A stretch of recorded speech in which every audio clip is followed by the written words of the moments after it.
ಈ ಕ್ವಶನ್ ಬಂದು previous year. Fanta 4 Limited currently has an all equity capital structure consisting of 15,000 equity shares of rupees 100 each. The management is planning to raise another 25 lakhs to finance a major expansion program and is considering three alternative methods of financing. That first one plan is to issue 25,000 equity shares of rupees 100 each. Second one to issue 25,000 8% debentures of 100 each. Third one to issue 25,000 8% preference share of rupees 100 each.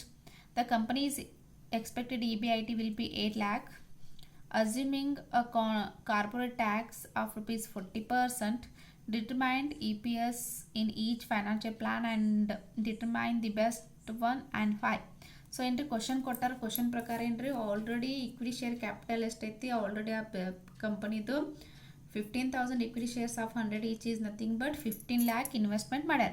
So ಅವರು further management ಏನು plan ಮಾಡೈತಂದ್ರೆ ಇನ್ನೂ 25 ಲಕ್ಷ ಅಮೌಂಟನ್ನು fund raise ಮಾಡುವಂಥದ್ದು for the purpose of expansion programme ಪಲ್ವ.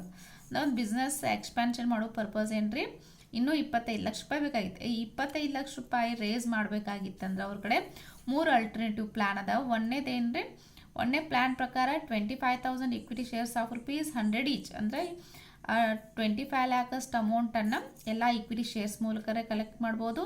ಅಥವಾ second plan ಪ್ರಕಾರ ಆ 25 ಲ್ಯಾಕಸ್ಟ್ ಅಮೌಂಟನ್ನು ಡಿಬೆಂಚರ್ಸ್ ಥ್ರೂ ಇಶ್ಯೂ ಮಾಡುವಂಥದ್ದು, ಅಥವಾ 25 ಲ್ಯಾಕಸ್ಟ್ ಅಮೌಂಟನ್ನು through preference share capital through issue ಮಾಡುವಂಥದ್ದು. ಇಷ್ಟು 3 ಪ್ಲ್ಯಾನ್ ಅದಾವೆ. 3 ಒಳಗೆ ನಾವು ಯಾವ್ದು ಬೆಸ್ಟ್ ಅಂತ ಹೇಳಿ ಸಜೆಸ್ಟ್ ಮಾಡಬೇಕು. ಸೊ ಅವ್ರದ್ದು earning before interest and tax ಎಷ್ಟು ಬರ್ತಿತ್ತು expected 25 lac 8 lakh rupees EBIT ಬರುತ್ತೆ. ಸೊ ಕಾರ್ಪೊರೇಟ್ ಟ್ಯಾಕ್ಸ್ 40% ಕನ್ಸಿಡ್ರೇಷನ್ ಆಗುವಂಥದ್ದು. ಈ ಬೇಸಿಸ್ ಮೇಲೆ EPS ಅಂದರೆ ಈ 3 ಪ್ಲ್ಯಾನ್ ಪ್ರಕಾರ ಅರ್ನಿಂಗ್ ಪರ್ ಶೇರ್ ಎಷ್ಟಾಗುತ್ತೆ, ಈಚ್ 3 ಪ್ಲ್ಯಾನ್ ಪ್ರಕಾರ 3ರದ್ದು ಏನೇನಾಗುತ್ತೆ. ಸೊ ಅದ್ರ ಯಾವ್ದು ಬೆಸ್ಟು 3 ಒಳಗೆ ಔಟ್ ಆಫ್ 3 ಒಳಗೆ ಯಾವ್ದು ಬೆಸ್ಟು, ಎದಕ್ಕೆ ಬೆಸ್ಟ್ ಅನ್ನುವಂಥದ್ದು ರೀಸನ್ ಕೊಡ್ರಿ ಅಂತ ಕೊಟ್ಟಾರೆ. ಸೊ ಇದು ಪ್ರಾಬ್ಲಮ್ಗೆ ಸೊಲ್ಯೂಷನ್ ಮಾಡಿ ನೋಡ್ರಿ. ಸೊ ಆಲ್ರೆಡಿ ಹೇಳ್ದೆ. ಸೊ EBIT ಅನಾಲಿಸಿಸ್ ಕ್ಯಾಲ್ಕುಲೇಷನ್ ಮಾಡುವಂಥದ್ದು ಪರ್ಟಿಕ್ಯುಲರ್ಸು ಒಂದು ಪ್ರೆಸೆಂಟ್ ಪ್ಲ್ಯಾನ್ ಅಂದರೆ ಕರೆಂಟ್ ಪ್ಲ್ಯಾನ್ ಏನೈತಿ 15,000 ಈಕ್ವಿಟಿ ಶೇರ್ಸ್ ಐತಿ. ದೆನ್ ಎಕ್ಸ್ಪ್ಯಾನ್ಷನ್ ಪ್ಲ್ಯಾನ್ಗಳು 3 ಕೊಟ್ಟಾರೆ 1 2 3. ಸೊ ಇಲ್ಲಿ ಏನು ಹಾಕಿನಪ್ಪ ಅಂತಂದರೆ ಇಲ್ಲಿ ಕ್ಲಿಯರ್ ಇನ್ಫಾರ್ಮೇಷನ್ ನಮಗೆ ಇಲ್ಲಿ ನಂಬರ್ ಆಫ್ ಶೇರ್ಸ್ ಹೋಗಿ ಈಸಿ ಆಗುತ್ತೆ. ಸೊ ಫಸ್ಟ್ ಪ್ಲ್ಯಾನ್ ಪ್ರಕಾರ ಏನ್ರಿ ಆಲ್ರೆಡಿ ಏನದ 15,000 ಇಕ್ವಿಟಿ ಶೇರ್ಸ್ ತೊಗೋತೀವಿ ಪ್ಲಸ್. ಸೊ ಈ 25,000 ಇಕ್ವಿಟಿ ಶೇರ್ಸ್ ಅಂದ್ರೆ ಪ್ಲ್ಯಾನ್ 1 ಪ್ರಕಾರ ಏನೈತ್ರಿ ಟು ಇಶ್ಯೂ 25,000 ಇಕ್ವಿಟಿ ಶೇರ್ಸ್ ಅಂತ ಐತಿ. ಸೊ ದ್ಯಾಟ್ ಪ್ರೆಸೆಂಟ್ ಪ್ಲ್ಯಾನದ್ದು 15,000 plus 25,000 equity shares. So second plan ಒಳಗೆ ಏನಾದರೆ ಟು ಇಶ್ಯೂ ಡಿಬೆಂಚರ್ಸ್ ಐತಿ. ಸೊ ನಮಗಿಲ್ಲಿ debentures earning per share based on equity shares ಮೇಲೆ ಇರುತ್ತೆ. ಸೊ ಅಲ್ಲಿ ಡಿಬೆಂಚರ್ ಕನ್ಸಿಡ್ರೇಷನ್ ಆಗಲ್ಲ. ಆಲ್ರೆಡಿ ಏನಿರುತ್ತೆ 15,000 ಶೇರ್ಸ್ ಇಕ್ವಿಟಿ ಶೇರ್ಸನ್ನು ಅದನ್ನ ತೊಗೊಂಡಿವಿ. ನೆಕ್ಸ್ಟ್ ಥರ್ಡ್ ಪ್ಲ್ಯಾನ್ ಪ್ರಕಾರ 15,000 ಇಕ್ವಿಟಿ ಶೇರ್ಸ್ ಆರ್ ಪ್ರೆಸೆಂಟ್ ಪ್ಲ್ಯಾನದ್ದು ಪ್ಲಸ್ ಈಕ್ವಿಟಿ ಶೇರ್ಸ್ ಇಲ್ಲ ಥರ್ಡ್ ಪ್ಲ್ಯಾನಲ್ಲಿ ಪ್ರಿಫರೆನ್ಸ್ ಶೇರ್ಸ್ ಮೂಲಕ 25,000 ಅಷ್ಟು ಶೇರ್ಸ್ಗಳನ್ನು ಪ್ರಿಫರೆನ್ಸ್ ಶೇರ್ಸ್ ಮೂಲಕ ಇಶ್ಯೂ ಮಾಡುವಂಥದ್ದು. ಸೊ ಓನ್ಲಿ ಪ್ಲ್ಯಾನ್ 1ನಲ್ಲಿ ಈಕ್ವಿಟಿ ಶೇರ್ಸ್ ಇರೋದ್ರಿಂದ 15,000 ಪ್ರೆಸೆಂಟ್ ಪ್ಲ್ಯಾನು ಪ್ಲಸ್ 25,000 ತೊಗೊಂಡಿವಿ. ಸೊ ಈಗ ಪ್ರಾಬ್ಲಮ್ ಹೆಂಗೆ ಸ್ಟಾರ್ಟ್ ಮಾಡ್ತೀವಿ ಅಂದರೆ EBIT earning before interest and tax. Earning before interest and tax ಕ್ವಶನಲ್ಲಿ ಕೊಟ್ಟಾರ. Expected earning before interest and tax is 8 lakh. So ಆ 8 ಲ್ಯಾಕ್ ಅಮೌಂಟನ್ನು 4 plan present plan then expansion ಪ್ಲ್ಯಾನಿಗೆ 8 ಲ್ಯಾಕ್ ರುಪೀಸ್. ಸೊ ಇದು EBIT ಒಳಗೆ ಇಂಟ್ರೆಸ್ಟನ್ನು ಲೆಸ್ ಮಾಡ್ತೀವಿ. ಇಂಟ್ರೆಸ್ಟ್ ಯಾವುದಕ್ಕೆ ಬರುತ್ತೆ ಅಂದರೆ ಡಿಬೆಂಚರ್ ಎಲ್ಲಿ ಇಶ್ಯೂ ಮಾಡ್ಯಾರ ಅಷ್ಟ. ಸೊ ನಮಗೆ ಪ್ರೆಸೆಂಟ್ ಪ್ಲ್ಯಾನಲ್ಲಿ ಈಕ್ವಿಟಿ ಶೇರ್ಸ್ ಮೂಲಕ ರೇಸ್ ಮಾಡ್ಯಾರ. ಸೊ ಇಲ್ಲಿ ಡಿಬೆಂಚರ್ ಬರಲ್ಲ. ಸೊ ಎಕ್ಸ್ಪ್ಯಾನ್ಷನ್ ಪ್ಲ್ಯಾನ್ 1 ಒಳಗೆ ಎಲ್ಲ ಅಮೌಂಟು ಫ್ರಮ್ ಈಕ್ವಿಟಿ ಶೇರ್ಸ್ ಇರೋದ್ರಿಂದ ಈಕ್ವಿಟಿ ಶೇರ್ಸು ಕನ್ಸಿಡ್ರೇಷನ್ ಆಗಲ್ಲ. ಪ್ಲ್ಯಾನ್ 2 ಅಲ್ಲಿ ಡಿಬೆಂಚರ್ ಇಶ್ಯೂ ಮಾಡ್ಯಾರ 25 ಲ್ಯಾಕಷ್ಟು ಅಮೌಂಟನ್ನು 8%ಗೆ.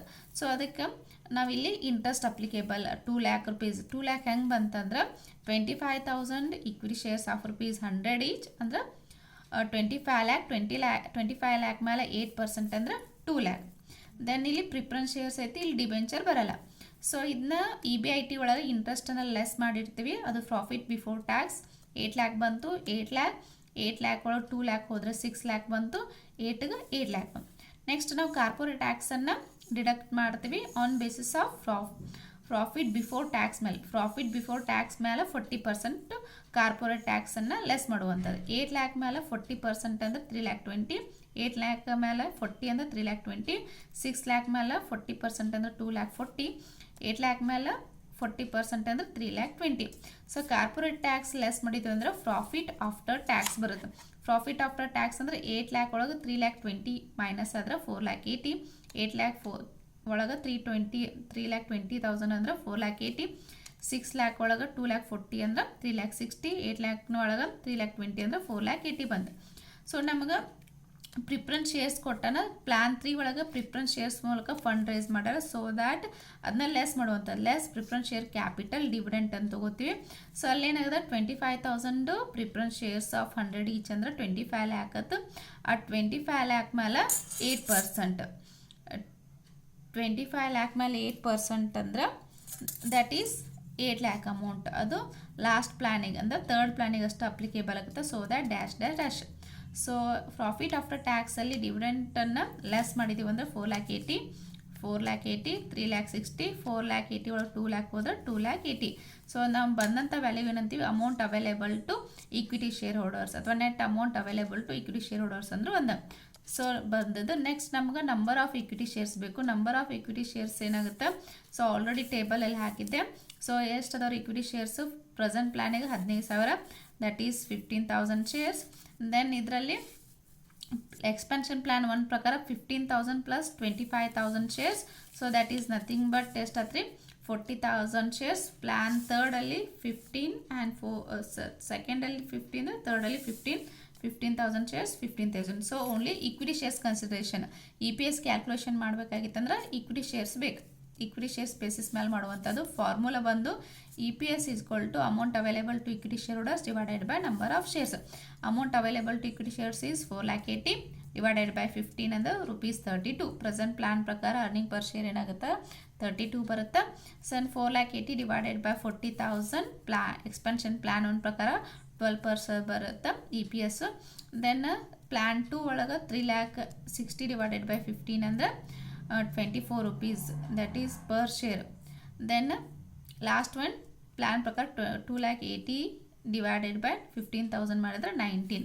ಸೊ ಈ 3 ಪ್ಲಾನ್ಸಲ್ಲಿ 12, 24 ಆ್ಯಂಡ್ 19, 12, 24, 19 ಒಳಗೆ ಯಾವುದು ಹೈಯೆಸ್ಟ್ ಐತಿ 24 ಯಾವ ಪ್ಲ್ಯಾನ್ ಅದ್ರಿ ಪ್ಲ್ಯಾನ್ 2. ಸೊ ನಾವೀಗ ಏನು ಮಾಡಬೇಕು, ಈಗ ಕೊಟ್ಟಂತ ಅಂದರೆ ಪ್ರೆಸೆಂಟ್ ಪ್ಲ್ಯಾನ್ ಕನ್ಸಿಡರೇಷನ್ ಅಲ್ಲ, ಎಕ್ಸ್ಪ್ಯಾನ್ಷನ್ ಪ್ಲ್ಯಾನಲ್ಲಿ ಅದು 3 ಕೊಡ್ಬೋದು, 2 ಕೊಡ್ಬೋದು. ಸೊ ಈ ಕ್ವಶನಲ್ಲಿ 3 ಪ್ಲ್ಯಾನ್ ಅದ, 3ರಲ್ಲಿ ಸೊ ಸೆಕೆಂಡ್ ಒನ್ನ ಪ್ರಿಫರ್ ಮಾಡ್ತೀವಿ. ಸೊ ಇಲ್ಲಿ ಬರ್ತೀವಿ ನೋಡ್ರಿ comment, the plan second is preferred because ಎದಕ್ಕಪ್ಪ ಅಂದ್ರೆ ಪ್ಲ್ಯಾನ್ 1 ಆ್ಯಂಡ್ ಪ್ಲ್ಯಾನ್ 3 ಮಾಡಿದ್ರೆ ದೀಸ್ ಆರ್ ಕಂಪೇರ್ ಟು ಏನದಾವ ಲೆಸ್ ಅದಾವ. 12 ಐತಿ, 19 ಐತಿ. So that this is the highest, this is the more. So that plan 2 is preferred.